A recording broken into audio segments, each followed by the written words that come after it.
Tem informação de última hora do nosso Gabriel Sá, que é o seguinte: para quem estava esperançoso com a chegada de Gustavo Scarpa, sinto muito, mas a informação do nosso Gabi é de que o São Paulo se retirou da negociação pelo jogador e Gustavo Scarpa não será reforço do São Paulo Futebol Clube. A gente vinha atualizando aqui na nossa programação, né, justamente sobre toda essa situação, como o São Paulo tinha um acerto ali com o clube, com o Atlético Mineiro, mas em nenhum momento conseguiu convencer de fato o próprio Gustavo Scarpa de que seria uma boa vestir a camisa do São Paulo nesse momento. Ele está voltando voltando a jogar no Atlético Mineiro também, né? Ficou um tempo afastado também, recuperando-se de lesão, e não foi convencido pelo São Paulo a vestir a camisa do tricolor. O São Paulo se retirando da negociação, meu caro Felipe Oliveira. Gustavo Scarpa não será reforço do São Paulo para essa sequência da temporada. Ele não estava, né, convencido de vestir a camisa do São Paulo. Era um desejo do jogador se recuperar no Atlético Mineiro, voltar a ter oportunidades por lá, e São Paulo não conseguiu convencê-lo nesse momento. Era um jogador que me agrada, tá? Era uma contratação que me agradaria. Acho que era uma posição que falta. Obviamente não é o Gustavo Scarpa que a gente viu, por exemplo, no Palmeiras, no Brasileirão de 2022, que ele foi o melhor jogador do Campeonato Brasileiro, foi até para a Europa por conta desse campeonato, não deu certo, bateu, voltou, e desde então no Galo não conseguiu ser esse atleta, apesar de jogar fora de posição em muitos momentos. No início da passagem dele, ele jogava muitas vezes como um ala no time do Kudê, mas é um jogador que me agrada. É um batedor de falta, era um batedor de bolas paradas importante para o São Paulo e numa posição carente no time. Infelizmente não deu certo, mas que o São Paulo, eu enxergo como uma lacuna muito importante a camisa 10 para o São Paulo. Um jogador para jogar à frente de talvez uma trinca de volantes, que é como o São Paulo joga hoje em dia. Acho que pode ser uma peça que falte ali para esse esquema, para aí o São Paulo ter um 10 com o Luciano ou o Arthur próximos da área e o Jonathan Calleri no comando do ataque.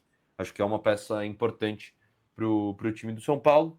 Infelizmente não deu certo. Tomara que o São Paulo consiga ir atrás de algum camisa 10, caso não vá fazer nenhuma loucura financeira, Bani. Olha, eu tô vendo os comentários aqui, inclusive, e assim, vou falar a minha opinião. Eu acho que o Scarpa, mesmo não estando num bom nível já há algum tempo, poderia ser uma aposta interessante do São Paulo, né? Ainda mais para essa função que o Marcos Antônio vem exercendo, caindo pelo lado esquerdo. Quem sabe se ter o Scarpa por ali não poderia voltar o Marcos Antônio a jogar pelo meio. Mas enfim, até me surpreendi um pouco com o teor dos comentários aqui. O pessoal celebrando a não vinda do Gustavo Scarpa. O Djalma mandou aqui, graças a Deus não vem.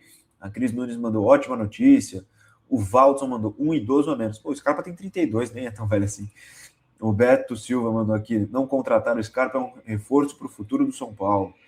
E a Bruna mandou aqui, a sensação é que a diretoria joga todos os nomes para ver a reação da torcida e se a maioria quiser, eles contratam, independentemente dos valores. Ah, tem isso também.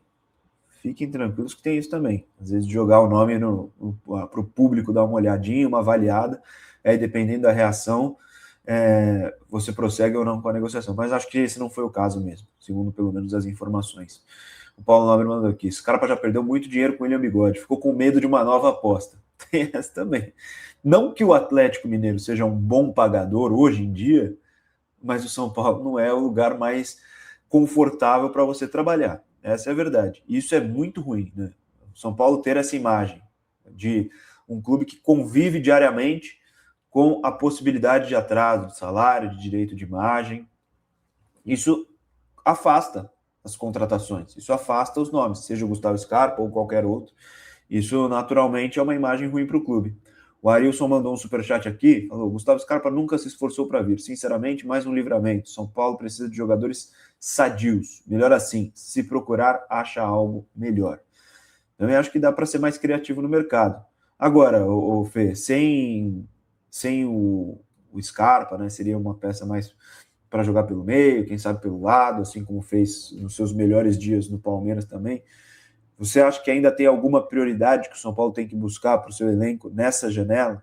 A gente já lembra que fez contratações de Domingos Duarte, de Newton, Iago, Vitor Sá. Tem mais alguma, Aurélio Buta, tem mais alguma prioridade que você acha que o São Paulo tem que buscar nessa janela de transferências? Ou dá para o Dorival, com o que tem, melhorar esse time e ter um segundo semestre melhor? Bueno, eu não vejo prioridade. Eu vejo uma lacuna no time do São Paulo, que é um camisa 10. Eu acho que o São Paulo tem uma lacuna. Mas não trato como prioridade, porque o São Paulo, na minha opinião, tem um garoto dentro do seu elenco que pode exercer essa função, que é o Pedro Ferreira. Acho que é um jogador que pode ser lapidado e entrar na rotação do São Paulo Futebol Clube. De acordo com informações do Estadão, o Ancelotti está de olho no Pedro Ferreira para o próximo ciclo de Copa do Mundo. Por que, ao olhar do Dorival, esse menino não pode atuar, não pode estar no time titular? Não comparando qualidade, longe disso, mas o Pedro Ferreira já tem 18 anos. O Hendrick decidiu o Campeonato Brasileiro para o Palmeiras com 16. O Estevão era titular do Palmeiras com 16.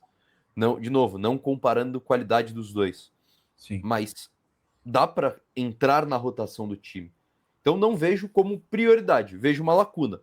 Caso o São Paulo encontre um camisa 10 livre no mercado, com um valor que caiba no orçamento, talvez possa ser uma contratação interessante.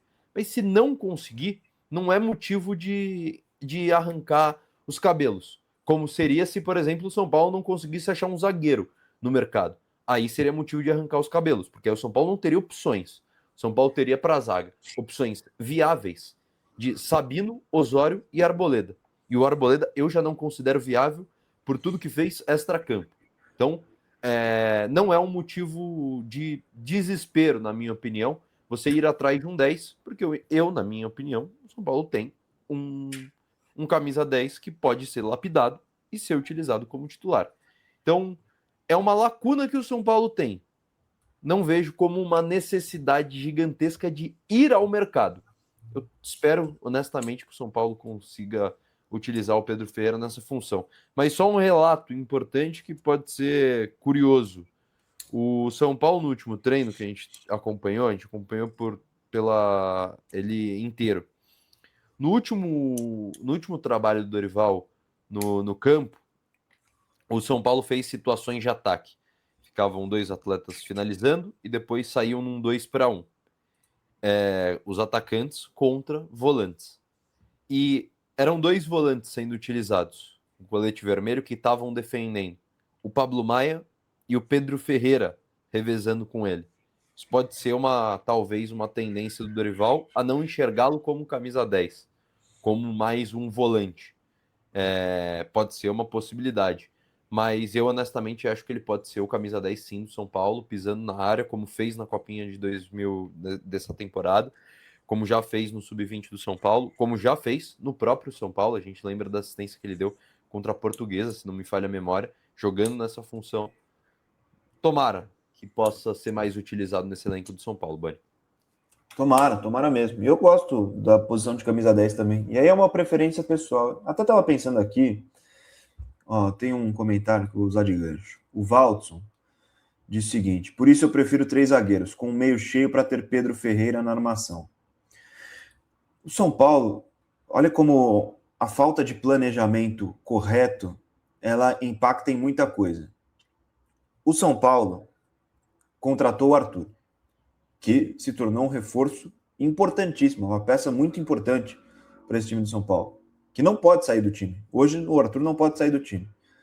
Só que o Arthur é um ponta-direita, ponta a ponta. Cara que às vezes cai pelo meio, tem uma finalização de fora da área, consegue cortar para a perna esquerda, chutar, ou às vezes vai para a linha de fundo também. Só que ele não tem o ponta pelo lado esquerdo.